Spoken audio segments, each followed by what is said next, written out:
എല്ലാവർക്കും നമസ്കാരം. നമുക്കിന്ന് Mangalore style ghee chicken roast ചെയ്ത് നോക്കാം.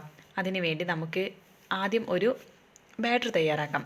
അതിന് കുറച്ച് നാരങ്ങാ ജ്യൂസും നമ്മുടെ തൈരും ഇഞ്ചി വെളുത്തുള്ളി പേസ്റ്റും മുളക് പൊടിയും കാശ്മീരി മുളക് പൊടി എടുക്കുന്നുണ്ട്, എരിവുള്ള മുളക് പൊടി എടുക്കുന്നുണ്ട്. അതും കൂടി മിക്സ് ചെയ്തിട്ട് നമുക്ക് നമ്മുടെ ചിക്കനും ഉപ്പും കൂടി നല്ലപോലെ തിരുമ്പി വെക്കാം. ഇത് ഒരു 1.5 മണിക്കൂർ നമുക്ക് മാറ്റി വെക്കാം. ഇപ്പോൾ നമ്മുടെ ഒരു മസാല തയ്യാറാക്കുകയാണ്. അതിന് വേണ്ടി വീണ്ടും കാശ്മീരി മുളക് തന്നെയാണ് എടുക്കുന്നത്. അതിലേക്ക് കാശ്മീരി മുളകും മുഴുവനായിട്ടുള്ള മല്ലിയും നമ്മുടെ പെരുംജീരകവും സാധാരണ ജീരകവും നമ്മുടെ കുരുമുളകും ഒക്കെ ചേർത്ത് കൊടുത്തു. ഇനി കുറച്ച് ഉലുവ കൂടി പോകണ്ട കേട്ടോ. എന്നിട്ട് നല്ലപോലെ ഒന്ന് ഡ്രൈ റോസ്റ്റ് ചെയ്തെടുക്കാം. നല്ല മൂത്ത ഒരു മണം വരും. അപ്പോഴത്തേക്ക് നമുക്ക് അത് മാറ്റി വെക്കാം.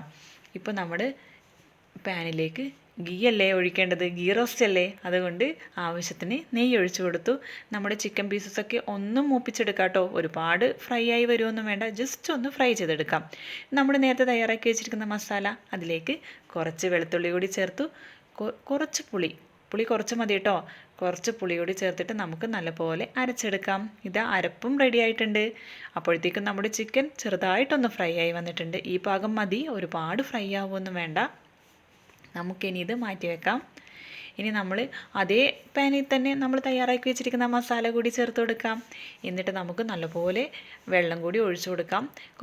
കുറച്ചധികം വെള്ളം ഒഴിക്കണം. ഇതൊക്കെ ഒന്ന് മൂത്ത് വരണ്ടേ. ഈ മസാലക്കൊക്കെ നല്ല കുത്തുണ്ടാവും. ഒന്ന് ഇതിൽ കിടന്ന് വെന്ത് ഒന്ന് സോഫ്റ്റായി വരണം. കണ്ടോ, ഒരു 6-10 മിനിറ്റെങ്കിലും നമ്മൾ ഇതുപോലെ ചെയ്യണം. എന്നിട്ട് വീണ്ടും നമ്മൾ അതിലേക്ക് നെയ്യ് ഒഴിച്ചു കൊടുക്കാം.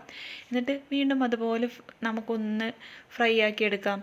എന്നിട്ട് അടച്ചു വെച്ച് വേവിച്ചു കൊടുത്താലും മതി. കണ്ടോ, ഇപ്പോൾ അതൊക്കെ നല്ലപോലെ ഫ്രൈ ആയി വന്നിട്ടുണ്ട്. അതിലേക്ക് നമുക്ക് ആവശ്യത്തിന് ശർക്കര കൂടി ചേർത്ത് കൊടുക്കാം. ചെറിയൊരു കഷ്ണം ശർക്കര. അപ്പോൾ നമ്മുടെ പുളിയും മധുരവും ഒക്കെ ആയിട്ട് ചിക്കൻ കഴിക്കാൻ നല്ല ടേസ്റ്റാട്ടോ. ഇങ്ങനെ ഉണ്ടാക്കിയാൽ നമ്മൾ ഫ്രൈ ചെയ്ത് വെച്ചിരിക്കുന്ന ചിക്കൻ കൂടി ചേർത്ത് കൊടുത്തിട്ടുണ്ട്. നമുക്ക് ഇനി ചിക്കനിലേക്ക് ആ മസാലയൊക്കെ ഒന്ന് കോട്ട് ചെയ്തെടുക്കണം. നല്ലപോലെ കോട്ട് ചെയ്തെടുത്തു. എന്നിട്ട് ഉപ്പ് ആവശ്യത്തിന് ചേർത്ത് കൊടുക്കാം. ഞാൻ ഒരു പ്രാവശ്യം ഉപ്പിട്ടു കേട്ടോ, അത് റെക്കോർഡായില്ല. അതുകൊണ്ടാണ് ഇപ്പോൾ കുറച്ച് ഉപ്പിട്ട് കൊടുത്തത്. എന്നിട്ട് വീണ്ടും നമുക്കൊന്ന് ഫ്രൈ ചെയ്തെടുക്കാം. ഇപ്പോൾ നമ്മൾ അതൊക്കെ ചിക്കനിലേക്കൊക്കെ എല്ലാം കയറി നല്ലോണം പിടിച്ചിട്ടുണ്ട്. കണ്ടോ, ഇപ്പോൾ മസാല വേറെ കാണുന്നൊന്നുമില്ലല്ലോ. ചിക്കനിൽ നല്ലപോലെ കോട്ടായിട്ടുണ്ട്. ആവശ്യത്തിന് കറിവേപ്പില കൂടി ചേർത്ത്